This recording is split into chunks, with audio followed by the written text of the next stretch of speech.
The lunch rush had just begun at Harborview Bistro, a popular restaurant overlooking the waterfront in San Diego. The dining room buzzed with conversation. Plates clinked, waiters moved quickly between tables, and the smell of grilled seafood filled the air. To the customers, everything looked flawless. But the owner of the restaurant had begun hearing rumors that something behind the scenes wasn't right. So one afternoon, the owner walked into his own restaurant, disguised as a dishwasher. His name was Jonathan Reed. 10 years earlier, Jonathan had opened Harborview Bistro with a simple idea: serve great food and treat every customer with respect. The restaurant quickly became one of the busiest spots in the city. But recently, Jonathan started receiving complaints. Customers claiming they were treated differently depending on how they looked, servers arguing in the dining room, and one email that made him pause. "The head waiter is ruining your restaurant." Jonathan didn't want to believe it. The head waiter, Marcus, had worked there for 3 years and was known as the most experienced server on staff. But Jonathan needed to know the truth, so he decided to see it for himself. That morning, he arrived wearing worn jeans, a plain t-shirt, and a black apron. His name tag read, James, kitchen staff. The kitchen manager barely glanced at him. "Sink's over there," he said. "Start washing." Jonathan nodded and began stacking plates. From the dish station, he had a clear view into the dining room. And within minutes, he noticed something strange. Marcus wasn't just serving customers. He was choosing them. When a well-dressed couple entered the restaurant, Marcus rushed over with a big smile.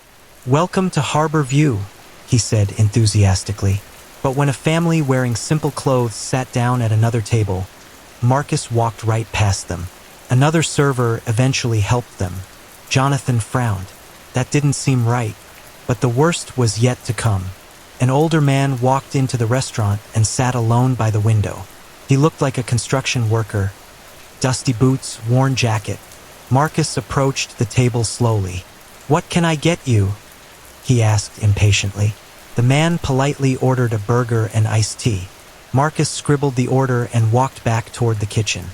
But instead of placing the order immediately, he muttered to another server, "Guy looks like he's gonna leave a $2 tip." The other server laughed. Marcus rolled his eyes. "Watch this." Jonathan kept washing dishes, pretending not to listen. 10 minutes passed. The man's order hadn't been placed. Finally, the customer raised his hand politely. "Excuse me, I ordered a while ago." Marcus sighed loudly. "Kitchen's busy," he said, even though the kitchen was nearly empty. Jonathan felt his stomach tighten. Customers should never be treated that way. But Marcus wasn't finished. A wealthy-looking couple entered the restaurant. Marcus rushed over immediately. "Right this way," he said cheerfully. Their order went straight to the kitchen. Jonathan watched carefully. The construction worker's order was still sitting untouched on the counter. That was the moment Jonathan knew something was very wrong. For the next hour, Marcus continued the same behavior, ignoring some customers, mocking others, giving priority only to guests he believed would tip well. Jonathan quietly pulled out his phone and recorded several moments. He had seen enough. Around 2 p.m., the lunch rush slowed down. Marcus walked into the kitchen to grab another order. That's when Jonathan stepped forward. "Marcus," he said calmly. Marcus glanced at him. "What?" "That burger for table 12 still hasn't gone out." Marcus shrugged. "So?" "The customer ordered 30 minutes ago." Marcus smirked. "You're the dishwasher," he said.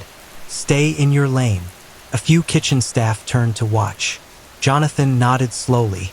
"All right." Then he reached up and removed his apron. He also removed the baseball cap he had been wearing. Marcus frowned. "What are you doing?" Jonathan reached into his pocket and pulled out a small card. He placed it on the counter. Marcus glanced down. His face immediately went pale. The card read, Jonathan Reed, owner. The kitchen fell silent. Marcus looked up slowly. "You're the owner?" Jonathan nodded.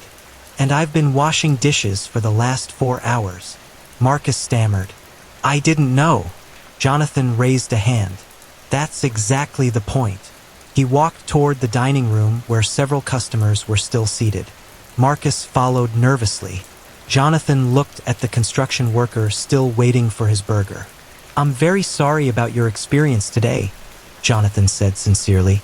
He turned back to Marcus. "And now I know why it happened." The restaurant was quiet. Staff members watched nervously. Jonathan spoke calmly but firmly. "At Harborview Bistro, every customer deserves the same respect." He looked Marcus in the eyes. "You don't decide who deserves good service." Marcus swallowed hard. Jonathan took a breath. "Your shift is over." Marcus' voice trembled. "You're firing me?" Jonathan nodded. "Yes."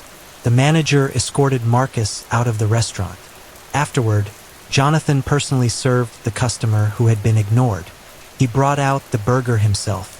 "It's on the house," he said. The man smiled. "Thank you." Later that afternoon, Jonathan gathered the entire staff together. He looked around the room. "This restaurant exists because people trust us." He paused. "And trust is built on respect." The staff nodded quietly, because after that day, everyone understood something important. Sometimes the quiet person washing dishes in the kitchen isn't just a dishwasher. Sometimes it's the owner watching everything.